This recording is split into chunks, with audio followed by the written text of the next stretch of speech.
Shika, sogea hapa. Sogea tu vizuri, sogea tu vizuri hapa. Sogea mbele. Sogea mbele. Asante Mheshimiwa Mkuu wa Mkoa wa Dar es Salaam. Mimi hapa ni mjane, mume wangu alifariki kwa ajali. Baada ya mume wangu kufariki alikuwa na kesi mahakamani. Na hiyo kesi aliwaroga watu Mbezi roundabout. Na mume wangu alikuwa ni dereva. Alikuwa ni dereva. Ndio. Mume wangu alisimama akawaambia twende niwapeleke hospitalini. Lakini yule abiria alikataa, bodaboda alikubali. Mume wangu akawa anashughulika na bodaboda mpaka aliruhusiwa akarudi nyumbani na akamletea yale magogo ya kutembelea. Baada ya hapo, kama siku mbili hivi, wale wakamletea barua yule abiria. Abiria alimletea barua ya wito, mume wangu alienda hadi nyumbani kwake siku ya Jumapili, akiwemo na marafiki zake. Mume wangu alipofika aliwaambia kwamba nimesikia wito wako. Kweli yule jamaa akamwambia ndio, tangia nimepata ajali hujawahi kunijulia wala hujawahi kunitafuta. Basi yule jamaa akasema kwamba sio sababu ungenitafuta. Mume wangu alimwambia kweli, naomba samahani kwa kutokutafuta. Akamwambia samahani yako haisaidii kitu chochote. Basi mume wangu akamwambia sasa nifanyeje? Yule jamaa akamwambia nilipe gharama zangu. Mume wangu akamwambia shilingi ngapi? Yule jamaa akamwambia nenda nitapiga hesabu nitakutafuta. Baada ya wiki moja kweli alimtafuta. Tukaenda Mbezi tukakutana baa moja inaitwa Safari Bar. Tukaenda kweli na rafiki yake mume wangu na mimi na dada yangu. Tupofika pale tukamkuta mjomba shemeji yake ndo amekuja na wakili. Wakamwambia ndo tumefika, tuambie hizo gharama. Yule jamaa alikuwa na wakili, yule wakili ndo akatoa makaratasi ambayo tunazoonyesha hizo gharama.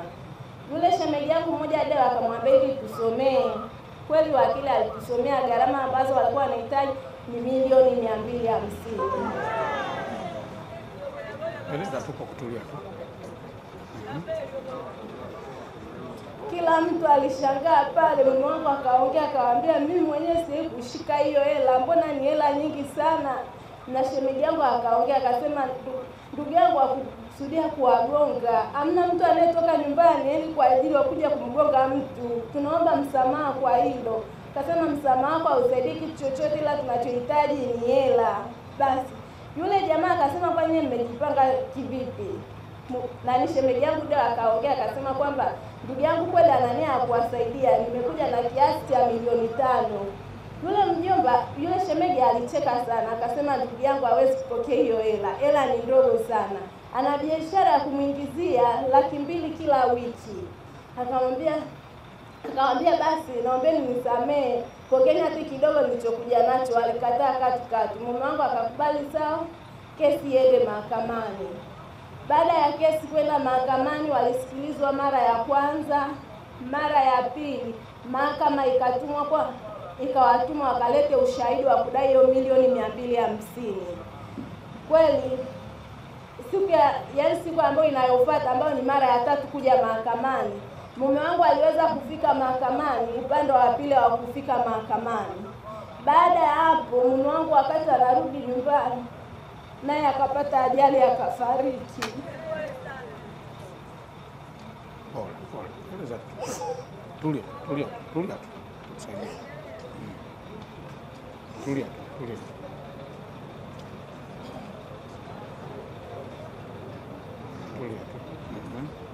Kwa mwisho kaishaje? Baada ya msiba nikaa kama miezi 6 nikaitwa mahakamani. Nikaambiwa mume wako aliacha kesi mahakamani, anahitajika msimamizi wa mirathi. Niliwazungusha mahakamani nikaambia bado msimamizi wa mirathi hajapatikana. Wakapiga tarehe nyingine tena nikaenda nikaambia msimamizi wa mirathi bado hajapatikana. Mahakama ikasema kwamba kama msimamizi wa mirathi hajapatikana tutaachia upande wa pili uendelee na kesi yenyewe. Basi wakapiga tarehe nyingine. Ile tarehe nyingine Enda nikamwambia mimi ndio msimamizi wa mirathi. Wakaniambia sawa, kama ni msimamizi wa mirathi basi unabidi uendelee na kesi ya mume wako. Kwani niendelea na kesi ya mume wangu. Hiyo siku nilikuwa sina wakili. Nilitoka nje ya mahakama nikawa nalia. Kuna dada alipita akaniuliza kwa nini unalia? Nikamuelezea mume wangu alifariki akaacha kesi. Kwa hiyo ameniambia mimi niendelee na hapa nilipo, sina wakili. Akaniambia kuna wakili Taula. Kwani nienda Taula nikapewa wakili. Wakili nimeendelea mpaka hukumu inatoka. Hukumu ilipotoka wakasema kwamba nimlipe milioni 22. Baada ya milioni 22 wakafungua na kesi nyingine, gharama ya kesi wakasema niwalipe milioni 10. Kwa hiyo baada ya hapo niliwaomba kweli, nikamwambia hiyo hela sitaweza kuipata, lakini mahakama haikuweza kunisikiliza. Basi ikafika tena mahali wakasema wanataka auze nyumba. Nikamwambia nyumba msiniuzie, mimi na watoto wadogo. Basi baada ya hapo kweli mahakama iliamua nyumba ikauzwe. Wakaja wakafanya tathmini, wamefanya tathmini. Nikiwa nyumbani kuna kaka mmoja mahakamani alinipigia simu akaniambia, mbona nimeona nyumba yako imetangazwa kwenye gazeti? Nikamwambia gazeti gani? Akaniambia la Habari Leo. Kwani nikaenda kununua gazeti la Habari Leo nikakuta kweli nyumba imetangazwa, ambao mnadi ilitakiwa ifanyike leo tarehe 13 mwezi wa 3. Na nikiwa nakuja huku mdogo wangu alinipigia simu akaniambia nyumbani wamekuja watu wa mnada, nyumba inapigwa mnada. Kweli kiongozi alinisaidia, wakampigia mdogo wangu nyumbani, wakaongea nao ndio wakasitisha mnada nyumbani. Asante. Jamani, si mnaona mambo haya? Si mmemwona? Sasa unafanya nini sasa? Sasa hivi nishapata wakili ndo ananisaidia. Yaani sasa hivi unajishughulisha na nini? Sasa hivi najishughulisha na biashara. Biashara gani? Na kiduka changu Mbezi. Una kiduka chako Mbezi? Sasa ndugu zangu, kilichofanyika jambo lake lilikuwa mahakamani. Sasa ofisi ya mkuu wa mkoa kwa kushirikiana na Tanganyika Law Society TLS tumekwenda kufanya na kuweka pingamizi.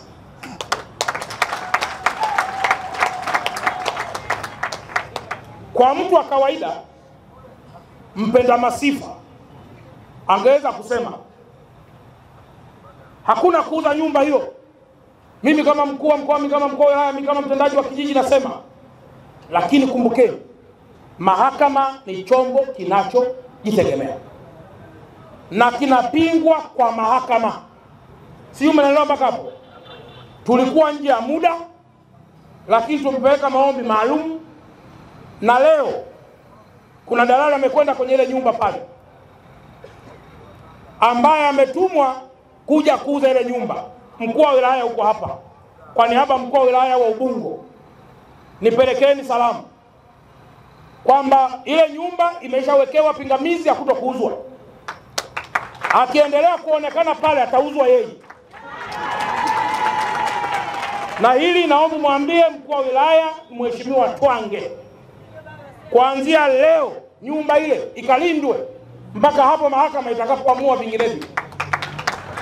Akiendelea kuwa pale atauzwa yeye na nyumba itabaki na mama huyu atakuwa salama. Sijui umenielewa mpaka hapo? 8,500 1,000 tumuongezee mtaji, kwa sababu nyakati hizi za kulea wajane ndio nyakati zenye baraka. Uongo kweli? Au mimi mwenyewe nianze mchango wangu? Hebu nipe begi langu na mimi mchango wangu. Lete kwanza begi langu dogo.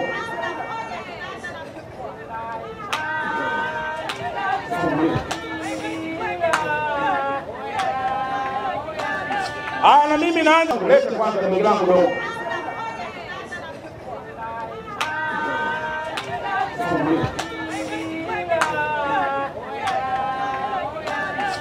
Na mimi naanza na milioni 1 hii.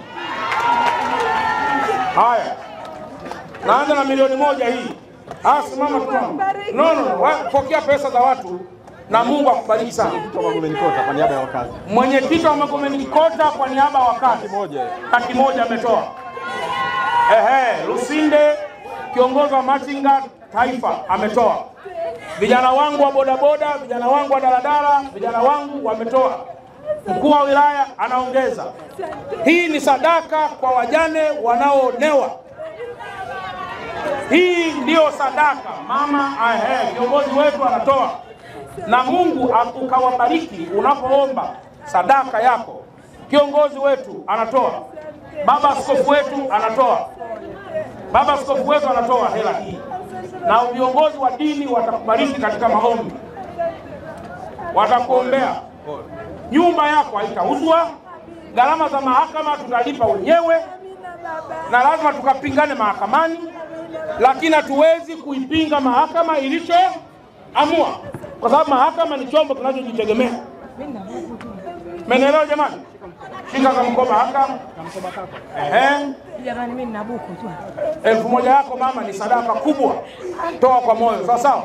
Kiongozi wa dini kutoka kanisa halisi ametoa.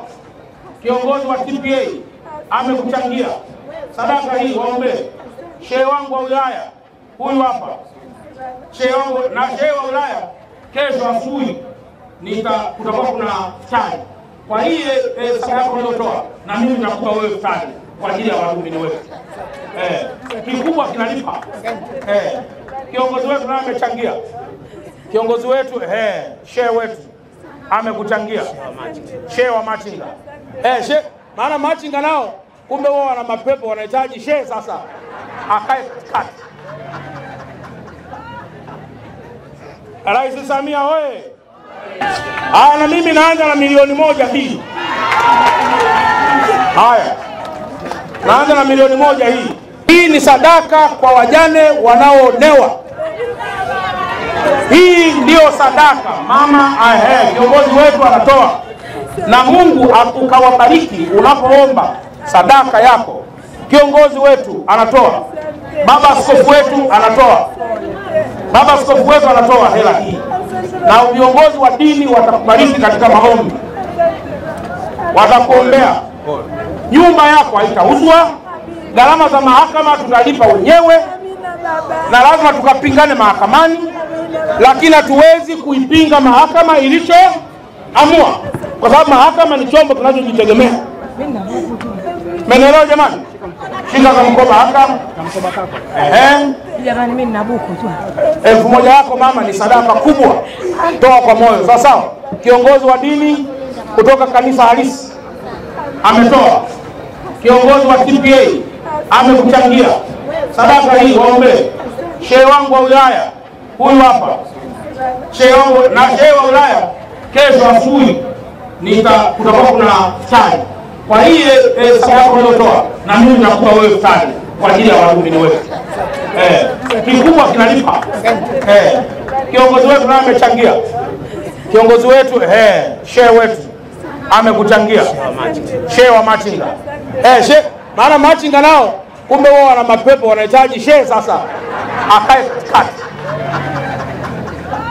Hiki walichokuchangia watu ni sadaka ndogo. Nitamtuma mkuu wa wilaya wa Ubungo aje na mkurugenzi pale nyumbani. Wakuangalie pale nyumbani na wao watoe mchango wa biashara yao. Asante baba. Ili uache kulia, uamini kwamba kuna nguvu za Mungu mbele. Amina. Akina mama mliofiwa na wame zenu, mnaweza mkayaona mambo yalivyo, kwamba umefiwa na mume kakuachia mali zote, lakini hakuna naye kusumbua na bado unajiita mjane. Halafu umefiwa na mume kakuachia mali zote, mashemeji wananyang'anya mali na huku maamuzi anasema mali ziondoke. Hapo ndipo utaona ujane ulivyo. Lakini mama huyu hakulia kuhusu kifo cha mumewe. Alilia kawaida kwa kuwa ni Mungu kaamua. Anacholia hapa kwamba sawa mume hayupo, ndiye aliyekuwa anaendesha gari, mimi ni mrithi tu, umeuza nyumba, haki sasa watoto wanakwenda wapi? Lakini pamoja na hayo nitamtuma pia mkuu wa wilaya aende pia kwa yule bwana aliyegongwa na yeye wakazungumze nayo. Haya mambo huwa yamalizwi kwa nguvu za namna hiyo, kwa sababu ungeweza kufa, ungeweza kufanyaje? Juzi pale Kariakoo wale watu walijua wangekufa, lakini watu zaidi ya 30 wakawa maiti pale. Sijui mnanielewa? Kwa hiyo aliyepona kapona, aliyekufa kafa, na sote ndio njia moja. Kwa hiyo Mheshimiwa Rais Samia sisi anapotutuma tuje kuwa viongozi, moja jambo tunataka kulifanya ni kusimamia haki za watu. Na hiki naomba mnielewe, kwa kuwa kilichoamua ilikuwa ni mahakama.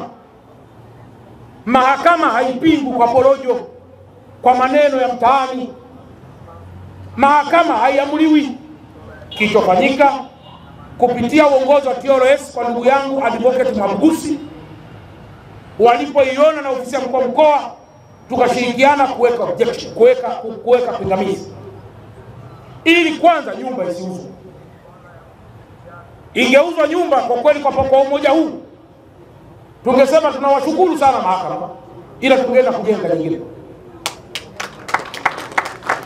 Lakini ingelikuwa ile maamuzi ni ya mkuu wa wilaya huyu au ya mkurugenzi, leo hii ningetengua na yeye ningemweka ndani kwa kibali cha rais.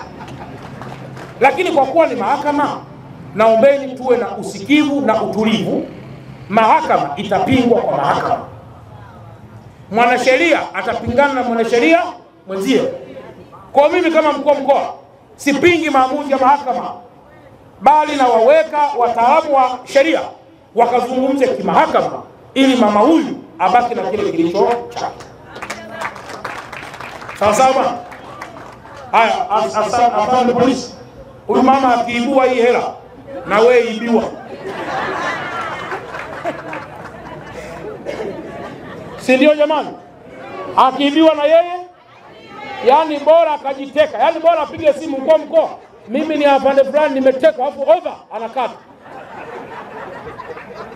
Baada ya kusema haya nimemaliza na asante sana.